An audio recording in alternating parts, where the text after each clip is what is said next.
واستعينوا بالصبر والصلاة واستعينوا بالصبر والصلاة وإنها لكبيرة إلا على الخاشعين আল্লাহ বলেন ওয়াস্তাঈনু বিস-সাবরি ওয়াস-সালাহ তোমরা আল্লাহর কাছে সাহায্য কামনা করো তোমরা আল্লাহর কাছে সাহায্য চাও সাহায্য কামনা করো কিভাবে আল্লাহ বলেন বিস-সাবরি ওয়াস-সালাহ ধৈর্য ধারণের মাধ্যমে বিস-সাবর ধৈর্য ধারণের মাধ্যমে তোমরা আল্লাহর কাছে সাহায্য কামনা করো ওয়াস-সালাহ এবং নামাজের মাধ্যমে যখনই তোমাদের উপর কোনো বিপদ মুসিবত আসবে তখন আল্লাহ বলতেছেন যে তোমরা যখনই কোনো বিপদের সম্মুখীন হবা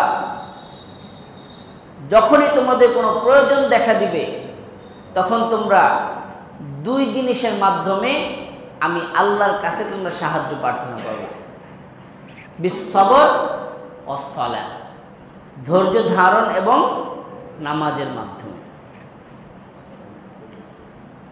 আল্লাহর কাছ থেকে বান্দার সাহায্য নেওয়ার সহযোগিতা পাওয়ার দুইটা পথ আল্লাহ তাআলা বলে দিলেন যে আমার কাছ থেকে বান্দা যদি তুমি কোনো প্রকার সাহায্য চাও আমার কাছ থেকে যদি তোমার কোনো প্রকার সাহায্য সহযোগিতা প্রয়োজন হয় তাহলে আমি আল্লাহর সহযোগিতাগুলো তোমরা পাবা দুই মাধ্যমে নামাজ এবং ধৈর্য ধারণের মাধ্যমে আমি আল্লাহর কাছ থেকে তোমরা সাহায্য পাবা তাহলে আমরা প্রতি মুহূর্তে আল্লাহর সাহায্যের মুখাপেক্ষী কিনা বলেন আমাদের জীবনে আল্লাহর সাহায্য প্রয়োজন আছে না নাই শুধু আছে আল্লাহর সাহায্য সহযোগিতা দয়া ছাড়া আমাদের তো এক কদম চলার কোনো ক্ষমতা নাই আমাদের প্রতি মুহূর্তের জন্য আল্লাহর সহযোগিতা প্রয়োজন তো এই সহযোগিতা আল্লাহ তাআলা যে চায় আল্লাহ তাআলা তাকেও দেন যে না চায় আল্লাহ তাআলা তাকেও দেন কিন্তু বিশেষ কিছু মুহূর্ত বিশেষ কিছু সিচুয়েশন আমরা মুখোমুখি হই সম্মুখীন হই যেই মুহূর্তে আমাদের সাহায্য একান্ত প্রয়োজন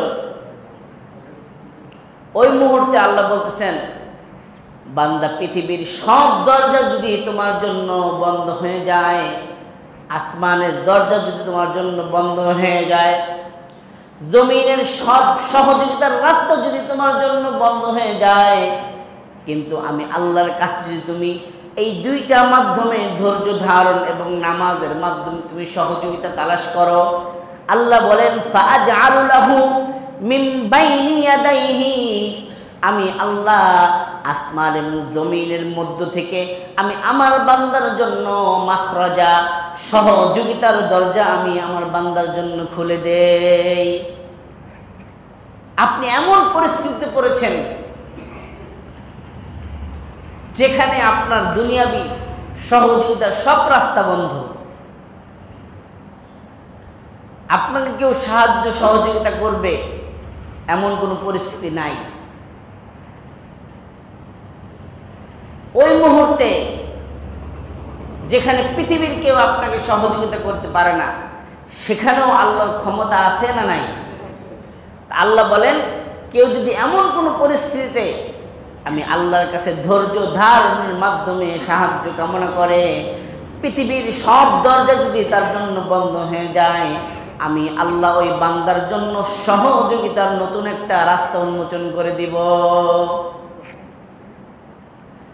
আল্লাহ রাব্বুল আলামিন যুগে যুগে এমন উদাহরণ সৃষ্টি করেছেন আমাদের জাতির পিতা হযরত ইব্রাহিম আলাইহিস সালাম, জাতির পিতা হযরত ইব্রাহিম আলাইহিস সালাম তাকে আগুনের মধ্যে নিক্ষেপ করা হবে। হযরত ইব্রাহিম আলাইহিস সালামকে চরকার মধ্যে উঠানো হলো। চরকার এক পাশে হযরত ইব্রাহিম আলাইহিস সালামকে বসানো হয়েছে, আরেক পাশে ভারী পাথর রাখা হয়েছে। ভারী পাথরটা যখন টান দেওয়া হবে, ইব্রাহিম আলাইহিস সালাম ছিটকে গিয়ে আগুনের মধ্যে পড়বে। ইব্রাহিম আলাইহিস সালামকে যখন চরকার এক মাথায় বসানো হয়েছে, সব ফেরেশতারা এসে ইব্রাহিম আলাইহিস সালামের পাশে ভর করেছে। আর এক একটা ফেরেশতা কত বড়! কিতাবে হযরতে জিবরিল আমিনের কথা এসেছেন যে আল্লাহ রাব্বুল আলামিন হযরত জিবরিল আমিনকে কত বিশাল আকৃতি দান করেছেন। জিবরিল আমিনকে আমার আল্লাহ 600 ডানা দিয়েছেন। কয়শো ডানা? 600 ডানা। পাখির মতো এভাবে 600 ডানা আল্লাহ তাআলা হযরত জিবরিল আমিনকে দিয়েছেন। জিবরিল আমিন বলে, আমি যদি আমার 2টা ডানা এইভাবে প্রসারিত করি, আমি যদি 2টা ডানা এইভাবে প্রসারিত করি, পৃথিবীর মাশরিক থেকে মাগরিব, শিমাল থেকে জনুব, পূর্ব থেকে পশ্চিম, উত্তর থেকে দক্ষিণ, গোটা পৃথিবী আমি জিবরিল আমিনের ডানার তলে এসে পড়ে। সুবহানাল্লাহ। তো 2টা ডানা মেললে পুরো পৃথিবী ঢেকে যায়, তো বাকি ডানা মেলবে কোথায়? বাকি ডানা মেলার জায়গা পৃথিবীতে নাই।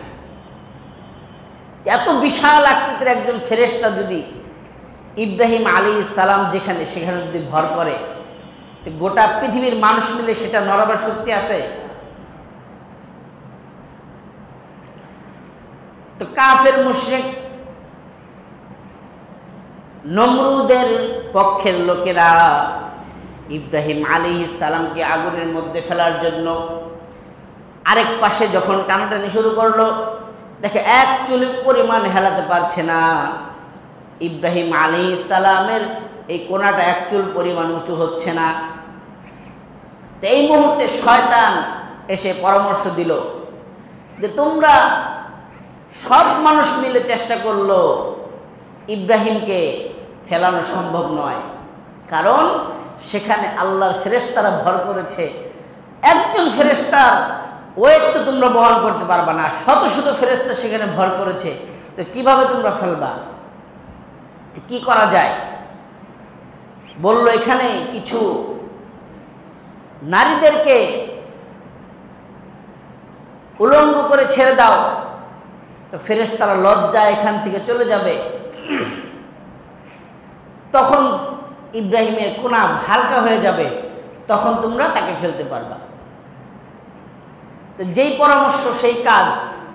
তো নমরুদ একটা মেলার আয়োজন করলো যুবক যুবতীদের, সেখানে কিছু সুন্দরী রমণীদেরকে উলঙ্গ করে ছেড়ে দেওয়া হলো। ফেরেশতারা লজ্জায় সেখান থেকে চলে গেল। এখন একটু টান দিয়ে দেখি কি ইব্রাহিমের কোনা নড়ে চড়ে, বুঝা গেছে এখন আর ফেরেশতা নাই।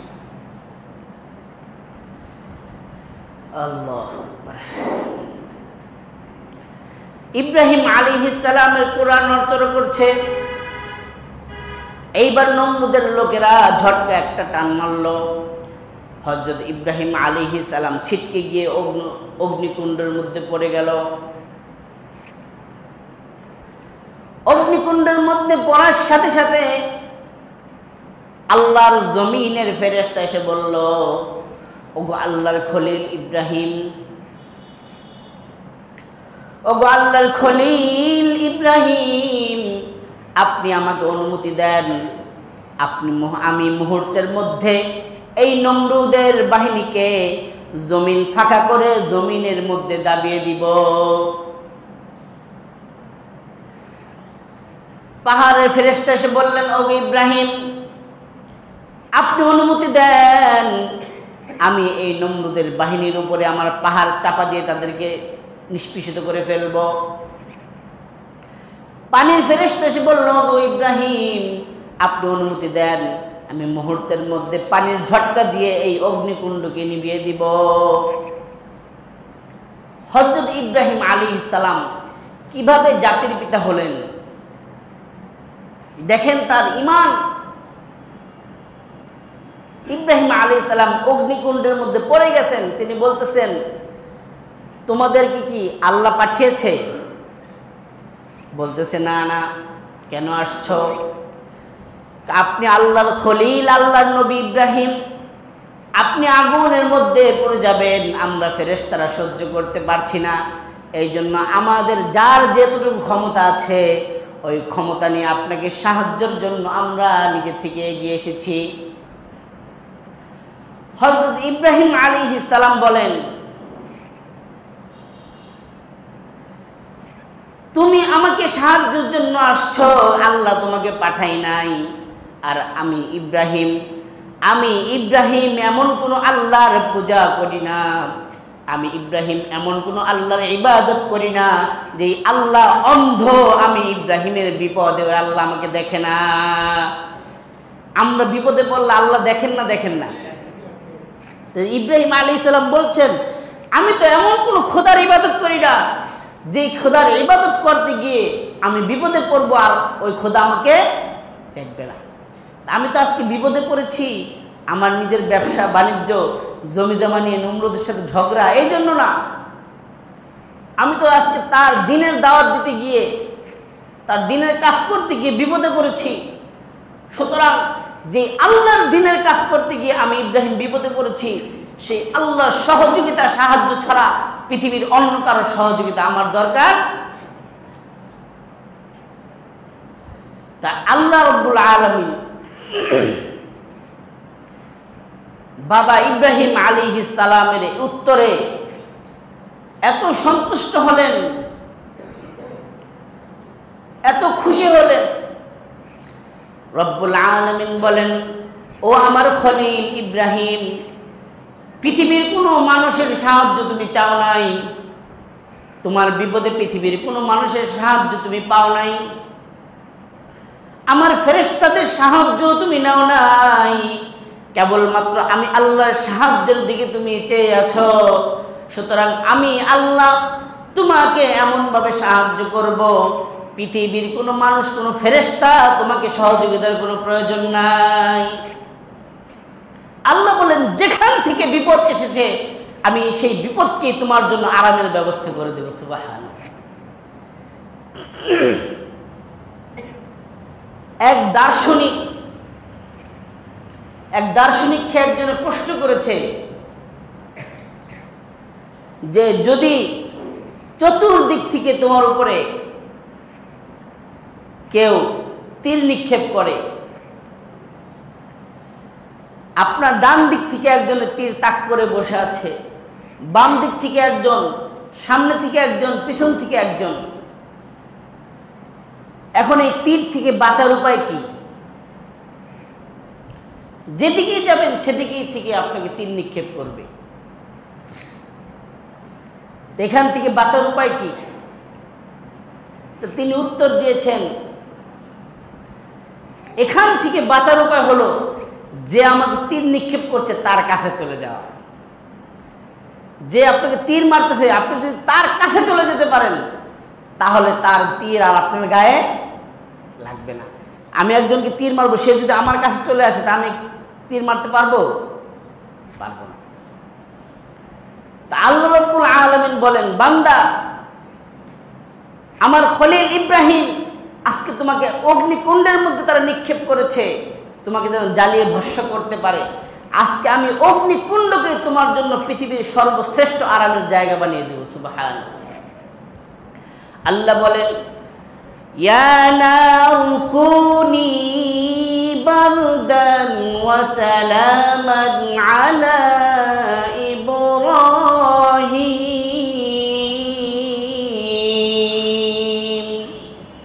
আল্লাহ রাব্বুল আলামিন বলেন, ইয়া নার, ও নমরুদ, যে আগুন আজকে প্রজ্বলিত করেছে, নমরুদ আজকে যে আগুন জ্বালিয়েছে, রুকুনি, কুনি বারদান, আমার দোস্ত ইব্রাহিম খলিলের জন্য আজকে তুমি ঠান্ডা হয়ে যাও।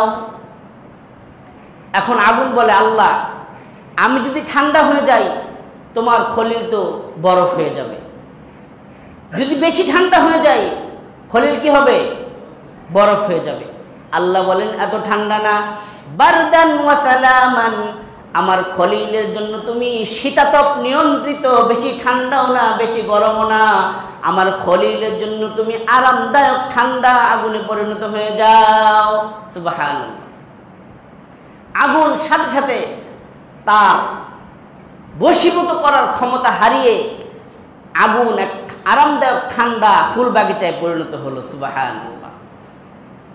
তো মুআজ্জিজ হাজিরিন, এই ঘটনা বলার উদ্দেশ্য না, আমি বলছি আল্লাহ রাব্বুল আলামিন বলেন ওয়াস্তাইনু বিস-সাবরি ওয়াস-সালাহ, ও বান্দা তুমি যখন কোনো বিপদের মধ্যে পড়ো, আমি আল্লাহর সাহায্য নেওয়ার জন্য তোমার কাছে সব সময় দুইটা রাস্তা খোলা।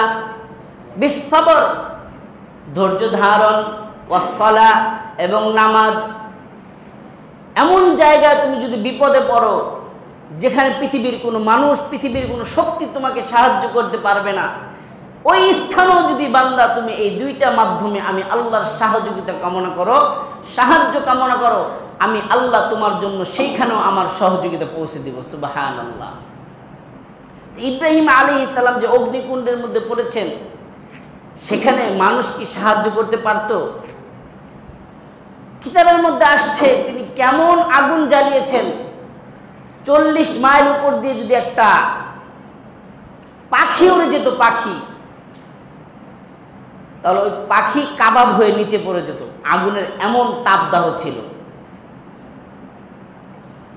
তো মানুষ কিভাবে তাকে সাহায্য করবে? তিনি আল্লাহর ফেরেশতাদের সাহায্য নেয় নাই, এই জন্য আল্লাহ সরাসরি আল্লাহর উপর তিনি তাওয়াক্কুল করেছেন, ধৈর্য ধারণ করেছেন। আল্লাহ রাব্বুল আলামিন পৃথিবীর মানুষের সাহায্য সেখানে পৌঁছা সম্ভব নয়, সেইখানেও আমার আল্লাহ সাহায্যের দ্বার উন্মোচন করে দিয়েছেন। সুবহানাল্লাহ। মুআজ্জিজ হাজিরিন, তো আমরা তো ধৈর্য ধারণ করতে হবে। বিপদের মধ্যে পড়লে আমাদের হা হুতাশ করা যাবে না। বিপদের মধ্যে পড়লে আমাদেরকে নিরাশ হওয়া যাবে না। যত বড়ই বিপদ আসুক না কেন, মনে রাখতে হবে লিকুল্লি সুয়ালিন জওয়াবুন, প্রত্যেক সমস্যার একটা সমাধান আছে না নাই? আছে। যে বিপদ যত বড়ই হোক না কেন, আল্লাহর কাছে এর চাইতে সুন্দর সমাধান রয়ে গেছে। এই জন্য বিপদে পড়লেই আমাদেরকে কি করতে হবে? ধৈর্য ধারণ করতে হবে। ধৈর্য ধারণ করব আমরা। এই ধৈর্যটা কি জিনিস? ধৈর্য হলো দুই প্রকার। ধৈর্য কয় প্রকার? দুই প্রকার। আস-সাবরু আনিল মাসিয়া, আস-সাবরু আনিল মাসিবা। একটা হলো বিপদের মধ্যে পড়লে ধৈর্য ধারণ করা। এই ধৈর্য হলো ছোট ধৈর্য। সবচাইতে বড় ধৈর্য হলো আস-সাবরু আনিল মাসিয়া, যে গুনাহ থেকে নিজেকে বিরত রাখা। এটা হলো সবচাইতে বড় ধৈর্য। আপনার এখন ক্ষুধা লেগেছে, পেটে খাবার নাই, আপনি ধৈর্য ধরলেন, দুপুরের খাবার রাত্রে খেলেন। এটা সহজ, এটা সহজ। কিন্তু আমরা যারা তাস খেলি, তাস, 2-3 জন বন্ধু একসাথে হয়েছি, এখন মন চাইছে তাস খেলতে। তাস খেলা কি সওয়াবের কাজ? কথা বলেন। এমন আছে যে 1 ঘন্টা তাস খেললে আল্লাহ তাআলা তাকে 500 সওয়াব দান করেন, এমন কোনো জয়ীফ হাদিস আছে? তাহলে আমরা সবাই জানি তাস খেলা কি গুনাহের কাজ। সময় নষ্ট হয়, আমাদের ধন সম্পদ নষ্ট হয়, পরিবার ধ্বংস হয়, অর্থনৈতিক সংকটের মধ্যে পড়ে মানুষ। তো এই যে এখন 3-4 জন বন্ধু একত্রিত হয়েছি, এখন আমার মনে চাচ্ছে আমি একটু তাস খেলি, আমি একটু নেশা করি, গান বাজনা করি, এই গুনাহ থেকে নিজেকে বিরত রাখা, এটা হলো সবচাইতে বড় ধৈর্য ধারণ করা, সবচাইতে বড় ধৈর্য। মুআজ্জাজ হাজিরিন, যেই ব্যক্তি এই গুনাহ থেকে বাঁচার জন্য ধৈর্য ধারণ করবে, গুনাহ থেকে বাঁচার জন্য সবর করবে, আল্লাহ রাব্বুল আলামিন তাকে গুনাহ থেকে বাঁচানোর জন্য যত ধরনের সহযোগিতা প্রয়োজন, আল্লাহ রাব্বুল আলামিন তার জন্য সব সহযোগিতার রাস্তাগুলো খুলে দিবে। হযরত ইউসুফ আলাইহিস সালাম, as-sabru আনিল মাসিয়া, হযরত ইউসুফ আলাইহিস সালাম তিনি ছোটকালে তার ভাইদের চক্রান্তের মাধ্যমে তিনি মিশরের বাজারে বিক্রি হয়ে গেছেন। তাকে এক বাদশা তার বাড়ির গোলাম হিসেবে কিনে নিল। ওই বাদশার স্ত্রী জুলাইখা হযরত ইউসুফ আলাইহিস সালামের সৌন্দর্যের প্রতি আকৃষ্ট হয়ে তাকে ভালোবাসতে শুরু করলো। হযরত ইউসুফ আলাইহিস সালাম সম্পর্কে হাদিস শরীফে এসেছে, আল্লাহ রাব্বুল আলামিন গোটা পৃথিবীর অর্ধেক সৌন্দর্য দিয়ে হযরত ইউসুফ আলাইহিস সালামকে সৃষ্টি করেছেন। গোটা পৃথিবীর অর্ধেক সৌন্দর্য দিয়ে আল্লাহ হযরত ইউসুফ আলাইহিস সালামকে সৃষ্টি করেছেন। তো লোকেরা বলা বলি করতে শুরু করলো যে জুলাইখার তো মাথা নষ্ট হয়ে গেছে, যে তিনি একজন বাদশার স্ত্রী, অথচ তিনি তার গোলাম, নিজ বাড়িতে যে গোলামকে তার স্বামী কিনে এনেছে, নিজের পালিত গোলামের প্রেমে জুলাইখা পাগল হয়ে গেছে। তো তিনি মানুষের জবাব কিভাবে দিবেন? এই যে মানুষ যে তাকে ভৎসনা করছে, তিরস্কার করছে, আসলে তিনি যে কেন তার প্রতি এত পাগল হয়েছেন, এটার জবাব মানুষকে না দিয়ে তিনি তার দেশের যত মন্ত্রী, এমপি, স্ত্রী ছিল তাদের সকলকে তাদের বাড়িতে দাওয়াত করছে। দাওয়াত করার পরে বলছে, আমি তোমাদের হাতে একটা করে ছুরি দিব, আরেকটা করে মালটা দিব। তো আমি যখন বলবো তোমরা তোমাদের মালটা কেটে কেটে খাও, তখনই তোমরা কেটে খাওয়া শুরু করবা। তো সবার হাতে একটা করে ছুরি এবং একটা করে মালটা দেওয়া হলো। বলছে আমি যখন বলবো মালটা খাওয়া শুরু করো, তখন তোমরা মালটাগুলো কেটে কেটে খেতে শুরু করবা। হযরত ইউসুফ আলাইহিস সালামকে রুমের এক পাশ থেকে বলল, ইউসুফ তুমি রুমের ওই পাশে চলে যাও। হযরত ইউসুফ আলাইহিস সালাম যখন ওই মহিলাদের মধ্য দিয়ে দুই পাশে সারিবদ্ধ মেহমান, মাঝখান দিয়ে বলতেছে, ইউসুফ তুমি ওই পাশে চলে যাও। ইউসুফ আলাইহিস সালাম মাথা নিচা করে যখন মহিলাদের মাঝখান দিকে রুমের ওই পাশে গেল, মহিলারা এক দৃষ্টিতে তার দিকে তাকিয়ে আছে। ওই মুহূর্তে জুলাইখা বলল, তোমরা সবাই যার যার মালটাগুলো কেটে খাও। মানুষ ইউসুফ আলাইহিস সালামের চেহারার প্রতি এতটাই আকৃষ্ট, মুগ্ধ হয়েছে, তার দিকে তাকিয়ে মালটার মধ্যে কাটা শুরু করছে। মালটা কাটা শেষ, ইউসুফ আলাইহিস সালামের পর্দার ওই পাশে যাওয়া শেষ। জুলাইখা বলল, ঠিক আছে, এখন তোমরা সবাই নিজের হাতের দিকে তাকাও। সবাই নিজের হাতের দিকে তাকিয়ে দেখে কেউ মালটার মধ্যে পোঁচ দেয় নাই, নিজের অজান্তে সবাই নিজের হাতের মধ্যে পোঁচ দিয়ে তার হাত কেটে ফেলেছে। তো হযরত ইউসুফ আলাইহিস সালাম কত সুন্দর ছিলেন। তা ফের মানুষ বলছে, হাযা মালাকুন কারীম, এটা মানুষ হতে পারে না, এটা স্বর্গীয় দূত, এটা তো আল্লাহর ফেরেশতা, মানুষ কখনো এত সুন্দর হতে পারে না। মুআজ্জাজ হাজিরিন, সেই ইউসুফ আলাইহিস সালামের প্রতি জুলাইখা মত্ত হয়ে গেছে, আসক্ত হয়ে গেছে। তো জুলাইখা তাকে তার মনোবাঞ্ছনা পূরণ করার জন্য তাকে অন্দরমহলে ডাকলেন, রাজপ্রাসাদের ডাকলেন। জুলাইখা যেখানে থাকতো সেটা ছিল একটা 7 প্রাচীর বিশিষ্ট একটা রুম। ওই রুমের মধ্যে ছিল 7টা দেওয়াল, যে কোনো মানুষ চাইলে সেখানে প্রবেশ করতে পারতো না। জুলাইখা তাকে তার সেই অন্দরমহলে ডাকলো। ইউসুফ আলাইহিস সালাম যখন একটা দেওয়াল পার হয়, জুলাইখার বাদী ওই দেওয়ালের মধ্যে তালা ঝুলিয়ে দেয়, আরেকটা দরজায় ঢুকে আরেকটা দরজায় তালা ঝুলিয়ে দেয়। এইভাবে সপ্তম দরজা পার হওয়ার পরে জুলাইখার বাদী 7টা দরজার মধ্যে 7টা তালা ঝুলিয়ে দিল। এখন জুলাইখা বলতেছে, আমার কাছে আসো, আমার মনের আশা পূরণ করো, আমার মনের কুপ্রবৃত্তি তুমি পূরণ করো। ইউসুফ আলাইহিস সালাম বললেন, আমি আল্লাহকে ভয় পাই, আমি এটা কিভাবে করব, এটা সম্ভব না।